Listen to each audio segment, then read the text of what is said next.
ललित नारायण मिथिला विश्वविद्यालय में सीनेट की बैठक का हुआ आयोजन। इसकी अध्यक्षता स्वयं महामहिम ने की। आपको बताते चले कि मिथिला विश्वविद्यालय में पहली बार कुलाधिपति स्वयं यहां सीनेट की बैठक की अध्यक्षता किए। सुबह से ही सभी पदाधिकारी एवं कर्मचारी जुबली हॉल के चारों तरफ उनके स्वागत के लिए तैयार थे। आपको बताते चले कि सभी पदाधिकारी एवं कर्मचारी कुलाधिपति के आगमन को लेकर काफ़ी अलर्ट मूड में देखे। मिथिला विश्वविद्यालय के कुलपति स्वयं कई बार जो है सो परिसर का आकर किया निरीक्षण एवं आश्वस्त हुए। वहीं दूसरी तरफ जैसे ही कुलाधिपति का परिसर में हुआ आगमन, उनका अभिनंदन किया गया। वहीं चंदन बंदन एवं शंखनाद से उनका स्वागत किया गया।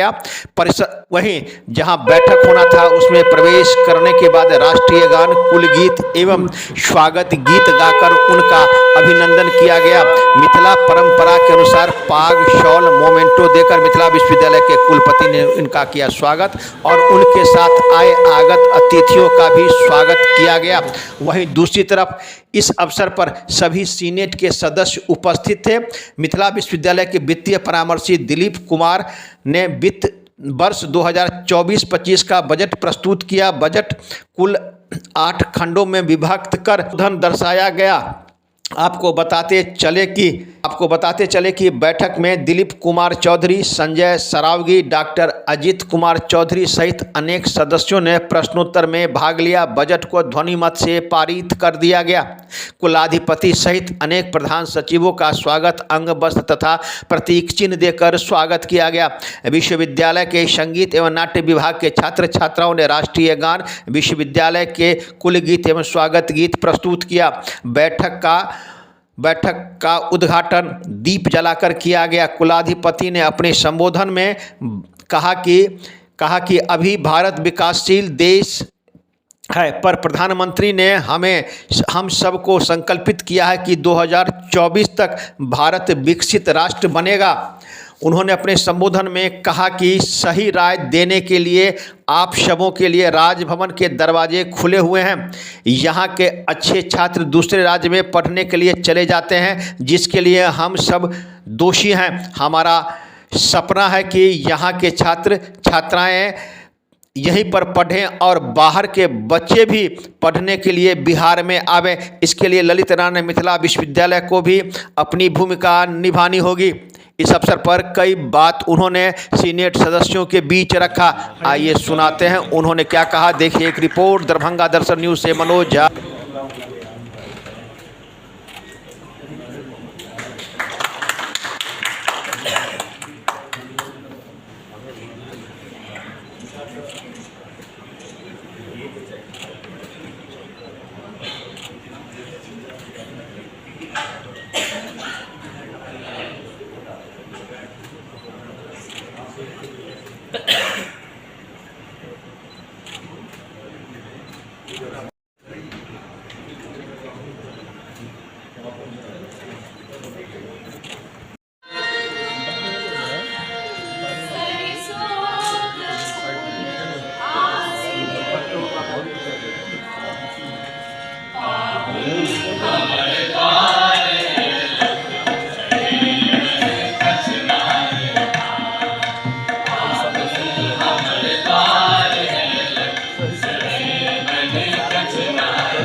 Great pleasure to have today with us the topmost higher dignitaries on the dais, and so on the occasion of today's Senate meeting, on behalf of Sandeep Narayan University and my own behalf, I welcome Honorable Governor of Bihar, Chancellor of University of Bihar, from Chair. पत्रकार मित्रों को भी क्षमा करने के लिए आग्रह करता हूँ। आज की जो बैठक है, इन विषयों पर हम चर्चा तो करेंगे, बजट को हम प्रस्तावित करेंगे और उसके बाद आपको अच्छा लगा बुरा लगा इस पर भी चर्चा करेंगे। आपने इस पूरे विषयों में सहभागी होने का मेरा आग्रह है। आप हो जाइए, पढ़िए और इसके बाद पता चलेगा कि हमारा विश्वविद्यालय कहां से कहां जा रहा है। ललित नारायण मिथिला भारत विकसित भारत होने वाला है, ऐसा सोचकर हम सब लोग जाना है और इसमें मेरा क्या योगदान रहेगा इस पर भी कुछ ना कुछ सोच रहेगी। मैं शिक्षा के जगत से अगर इसमें जुड़ा हुआ हूं तो शिक्षा की दृष्टि से करूंगा, उद्योग की दृष्टि से अगर वहां जुड़ा हूं तो मैं उद्योग ही करूंगा, मैं विधिमंडल में अगर हूं वहां से करूंगा, मैं और कुछ नौकरी करता हूं आज के दिनांक में तो वही से करूंगा, लेकिन कुछ ना कुछ योगदान इस विकसित भारत के सपने में मेरा होना चाहिए। अनुभव उस बैठक में हम कर सकते हैं, इसलिए मेरा आग्रह है माननीय कुलपति जी से और आप सबसे भी कि और एक बैठक होने की आवश्यकता है जिसमें इन विषयों पर हम चर्चा करें, विमर्श करें और आप सबके सुझावों के अनुरूप अपना विश्वविद्यालय आने वाले समय में कैसे आगे बढ़ेगा इसका चिंतन करें। और इसलिए ऐसी अधिशत की बैठकें आवश्यक होती है। और इसलिए मैं पूछ रहा था कि पिछली जो अधिशत की बैठक हो गई उस बैठक का वृत्तांत सबके सामने रखा या नहीं। तो पढ़ने के लिए बाहर जाने के बजाय बाहर के बच्चे मेरे बिहार में पढ़ने के लिए आएंगे, ऐसा वातावरण हमको निर्माण करना होगा और इसके उत्तरदायी हम हैं। बाहर के बच्चे मेरे बिहार में आने चाहिए पढ़ने के लिए। हाँ, इस ललित नारायण मिथिला विश्वविद्यालय की डिग्री बहुत अच्छी होती है, उस डिग्री के लिए उनकी क्यू लगनी चाहिए, लाइन लगनी चाहिए हमारे विश्वविद्यालय की डिग्री के लिए। ऐसा एक सपना लेकर हम सब आगे बढ़ेंगे बिल्कुल। और मुझे लगता है हम एक दिशा में एक साथ सोचकर आगे बढ़ेंगे, हमको कोई रोक नहीं पाएगा, कोई नहीं रोक पाएगा। इस विषय को यहाँ से हम लेकर जाएंगे। विकसित भारत का सपना जो है, हम शिक्षा में ऐसा योगदान अगर दे सकते हैं, मेरा भारत विकसित निश्चित रूप से हो जाएगा। कहा कि हाँ, सर्कुलेट किया जा चुका है। मैंने पूछा अनुमोदन किया तो लगभग आपके अनेक लोगों ने कहा हाँ हाँ अनुमोदित हो गया, ऐसा मान लीजिए। अगर इसी क्रम में हम आगे बढ़ेंगे तो बजट को भी अनुमोदित किया ऐसा मानकर मैं चला जा सकता हूं यहां से। ऐसी प्रक्रिया नहीं होती। ये अगर होता है तो गलत है। प्रक्रिया ऐसी होनी चाहिए कि सबसे पहले पिछले अधिशत की बैठक का वृत्तांत सबके सामने सर्कुलेट करना ही चाहिए। अगर नहीं किया तो आप आपत्ति उठाएंगे, मैं जानता हूं, परंतु सर्कुलेट किया जाना चाहिए। आपने उसको पढ़कर आना चाहिए और इसके बारे में आपका कुछ अगर कहना है वो सबसे पहले जो एजेंडा मत होता है वो वही होता है। उसके बाद आता है एक्शन टेकन रिपोर्ट। पिछली बैठक में आपने बहुत सारे मुद्दे उठाए होंगे, उस बैठक में उठाए हुए मुद्दों का आगे क्या हुआ ये जानने का आपका अधिकार है। क्या हुआ पता नहीं, ठीक है, उसको भी हम मानकर चलते हैं, अनुमोदित हो गया। अगर ऐसा ही है तो अधिशत की बैठकें आवश्यक नहीं है। बैठकें वैसे आज यहाँ उपस्थित होने के लिए लगभग 125 लोगों की सूची थी, परंतु इनमें से लगभग 50 ही लोग उपस्थित हुए हैं सदस्य। ये भी एक सोचने वाली, चिंतन करने वाली बात है।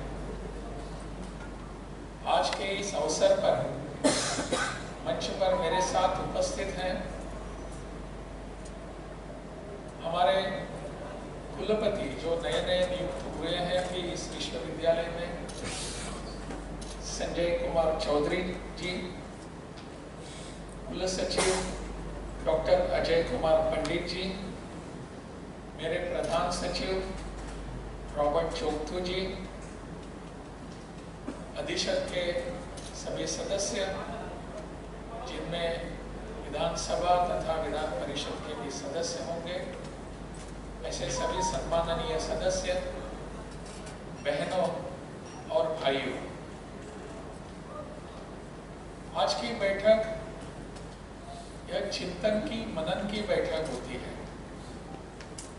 हमारे विश्वविद्यालय ने पिछले अधिशत की बैठक के बाद क्या क्या किया है, इसका चिंतन करने की आवश्यकता होती है। जबकि मेरा आग्रह होता है कि अधिशत की बैठक वर्ष भर में कम से कम 2 बार होनी चाहिए।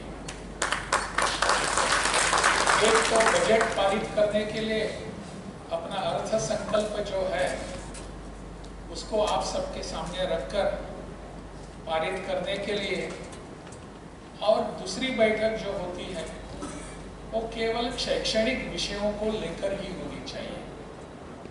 उसमें बजट का प्रावधान होने की आवश्यकता नहीं है। माननीय कुलपति से कहा भी था कि इस बैठक में ऐसे पत्रकारों को बुलाने की आवश्यकता नहीं होती। हमारा घर का मामला है, हम आपस में एक साथ बैठेंगे और इस बैठक का वृत्तांत है वो कुल सचिव या कुलपति उनको बाद में ब्रीफ कर सकते हैं, क्या हुआ, क्या नहीं हुआ, कैसे हुआ। क्योंकि अनेकों बार जिस विषय पर हम ध्यान देना नहीं चाहते और जो विषय महत्वपूर्ण नहीं होता, उसी विषय को लेकर दूसरे दिन अखबारों में हेडलाइंस आती है, जो अपना विषय होता ही नहीं। कई बार जब मैंने हमारे छाया चित्रकारों को, फोटोग्राफर को कहा कि आप एक तो यहाँ आइए, और जैसे कुलपति जी ने भी कहा पीछे बैठिए, लेकिन वो मानने के लिए तैयार नहीं थे।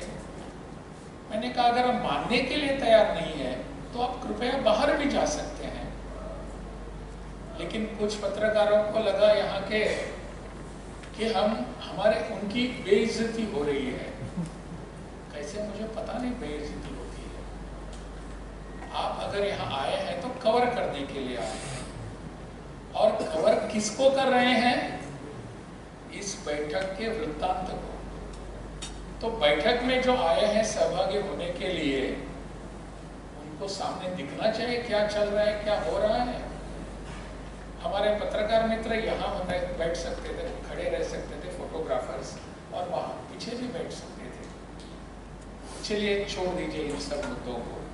आग्रह करूंगा, अगर बैठक नहीं होती है फिर एक बार अधिशत की मुझे बताइए ना, मुझे बताइए। आप सबके लिए राजभवन के दरवाजे खुले हैं, ऐसा मत समझिए। मैं राजभवन में इसलिए वहां रहता हूँ कि लोग मुझे मिलने के लिए आते हैं, अन्यथा मुझे घूमना फिरना ही अच्छा लगता है। मैं इसलिए मुझे बोलते हैं आप इतना क्यों फिरते हैं, क्यों घूमते हैं, क्या है? राजभवन वहां बैठकर रह सकते हैं। मैंने कहा मुझे राजभवन में बैठकर मेरा बिहार कैसे समझ में आएगा? जब मैं आप सबसे मिलता हूं, आपसे बातें करता हूं, सबके साथ आकर मेरी व्यथा रखता हूं, आपकी बातें समझता हूं, तब जाकर मुझे बिहार समझ में आता है। बिहार के मेरे सभी साथी क्या सोचते हैं आपसे मिलने के बाद ही मुझे समझ में आएगा। राजभवन में बैठकर, मैं राजभवन में बैठने के लिए आया नहीं, गोवा में मेरा घर है, वहां जाकर बैठ सकता हूं ना मैं, लेकिन मैं यहाँ आया हूँ आप सबके साथ बिहार के लिए कुछ करने के लिए। मैं अकेला नहीं करूंगा, आपके साथ, आप मेरे साथ, हम सब मिलकर बिहार का एक सपना निश्चित करेंगे। और मेरा एक सपना है, आप सबको मैं बताता हूं, मेरा सपना है कि हमारे यहाँ प्रदेश से बहुत सारे विद्यार्थी छात्र बाहर जाते हैं पढ़ाई करने के लिए, यहाँ से बाहर जाते हैं, कई बेंगलोर में जाता है, कई चेन्नई में जाता है, बहुत सारे गोवा में भी जाते हैं, पुणे में जाते हैं, मुंबई में जाते हैं, दिल्ली में जाते हैं, चंडीगढ़ में जाते हैं, बहुत सारे प्रदेश अन्य जाते हैं। आफ्टर 12 इंटरमीडिएट के बाद सभी बाहर जाने का सोचते हैं, अभिभावक भी यही सोचते हैं। कारण क्या है? कारण उन बच्चों की पढ़ाई नहीं है, कारण हम हैं। हम उनको यहाँ ठीक समय से परीक्षाएं करने नहीं दे रहे हैं, हम इसके दोषी हैं। वो हमारे भविष्य के बच्चे हैं, वो नहीं है दोषी। वो भविष्य सुधारने के लिए प्रयास करते हैं, लेकिन उनको समय पर उनकी परीक्षाएं होनी चाहिए, यह सपना है हमारा। आप सबको बताते हुए मुझे बहुत हर्ष है, खुशी हो रही है कि हमारे इस विश्वविद्यालय की भी जो परीक्षाएं बैकलॉग थी, पीछे थी, उसको भी हम सभी आप सबके साथ मिलकर समय पर लाने के प्रयास में बहुत बड़ी मात्रा में सफलता प्राप्त की। के महाराज, उनकी इसके लिए विरासत मिली है। इस विषय को लेकर अगर हम विश्वविद्यालय का माध्यम का उपयोग नहीं करेंगे तो और किसका करेंगे? मुझे लगता है इन विषयों पर हमको गहराई से चिंतन करने की आवश्यकता है। आज पूरे समाज में शिक्षा को लेकर चिंता का विषय बनता है और स्वाभाविक है, आप जैसे लोग जब बैठे हैं यहाँ तो स्वाभाविक रूप से शिक्षा के बारे में चिंता करने की स्वाभाविक प्रक्रिया है। परंतु चिंता कर हम छोड़ेंगे नहीं, चिंता करके हम उस पर चिंतन भी करेंगे, हम उस पर मंथन भी करेंगे, हम उस पर मनन भी करेंगे और आने वाले समय के लिए हमारा विश्वविद्यालय किस दिशा में जा सकता है, इस पर हम गहराई से चिंतन करेंगे। अनेक प्रस्ताव आ सकते हैं। मैंने कल के अपने संस्कृत विश्वविद्यालय में वहां भी यह विषय रखा था कि हमारा कार्य यहाँ आने के बाद संपन्न नहीं होता कि हम यहाँ सब आए हैं, बैठे हैं और इसमें हमारी सहभागिता दर्शाई है, इतने से हम संतुष्ट हो जाएंगे? बिल्कुल नहीं।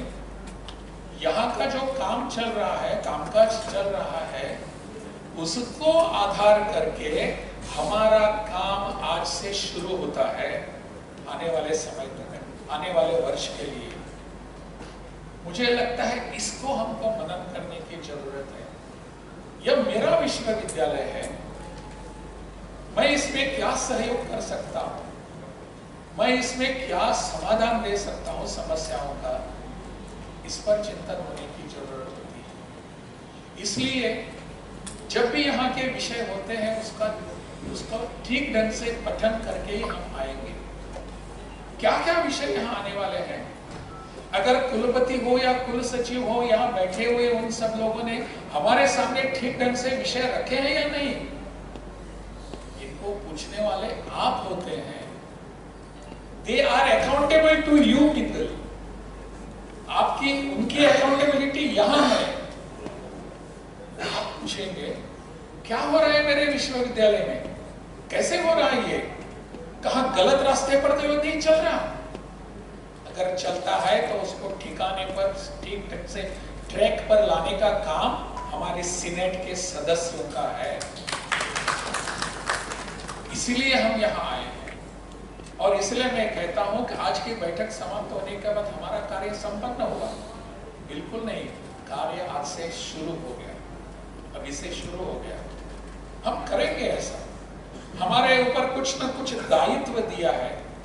जिन लोगों ने हमको यहाँ नियुक्त किया है, जिन लोगों ने हमको चुनकर यहाँ भेजा है, उन लोगों ने सोचकर हमको इस सीनेट का सदस्य बनाया है और मेरा दायित्व बनता है सीनेट का सदस्य होने के नाते इन सभी चीजों को ठीक करना।